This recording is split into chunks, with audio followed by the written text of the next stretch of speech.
Rajampet parliament సభ్యులు పెద్దిరెడ్డి మిథున్ రెడ్డి అక్రమ అరెస్టును తీవ్రంగా ఖండిస్తూ ఎమ్మెల్యే డీసీ గోవింద్ రెడ్డి ఆధ్వర్యంలో బద్వేలు పట్టణంలోని పార్టీ కార్యాలయం నుంచి శాంతియుత ర్యాలీగా బయలుదేరి రాజశేఖర రెడ్డి విగ్రహానికి పూలమాలలు వేసి నిరసన కార్యక్రమం తెలియజేశారు.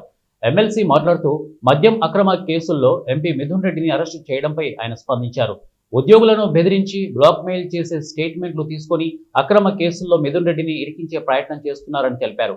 చంద్రబాబు రాజకీయ జీవితం అంతా కుట్రలతో సాగుతోందని పేర్కొన్నారు. ప్రభుత్వ వైఫల్యాలను ప్రశ్నిస్తుండటంతోనే వైసీపీలోకి కీలక నాయకులపై అక్రమ కేసులు పెట్టి అరెస్టు చేస్తున్నారని మండిపడ్డారు. ఒక్క కుట్ర కుతంత్రాలు ఈనాడు పనుతున్నారు. నిజంగా ఎవరి మీద అయినా కూడా ఆ కేసులు మరి ఎవరి మీద పెట్టాలి అంటే సాక్ష్యాధారాలు ఉండాలి. ఎవరో కొంతమందిని భయపించి అధికారులను వాళ్ళతో స్టేట్మెంట్లు తీయించుకొని అది రాసుకొని మిగతా వాళ్ళను అరెస్టు చేసేటువంటి ఈ విధానం చాలా తప్పు.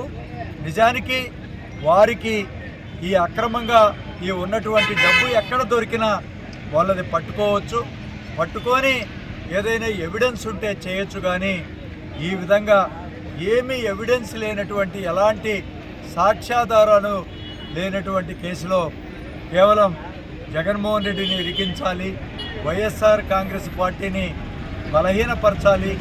వీళ్ళందరూ పెద్ద ఎత్తున ప్రజలకు మరి అనేక కార్యక్రమాలు ప్రజా మద్దతును కూడగట్టుకుంటున్నారు. ప్రజల కోసం పెద్ద ఎత్తున వైఎస్ఆర్సీపీ నాయకులు ఉద్యమిస్తున్నారు. మాకంటే వాళ్ళకి ఆదరణ ఎక్కువ పోతా ఉంది ఎక్కడున్నా.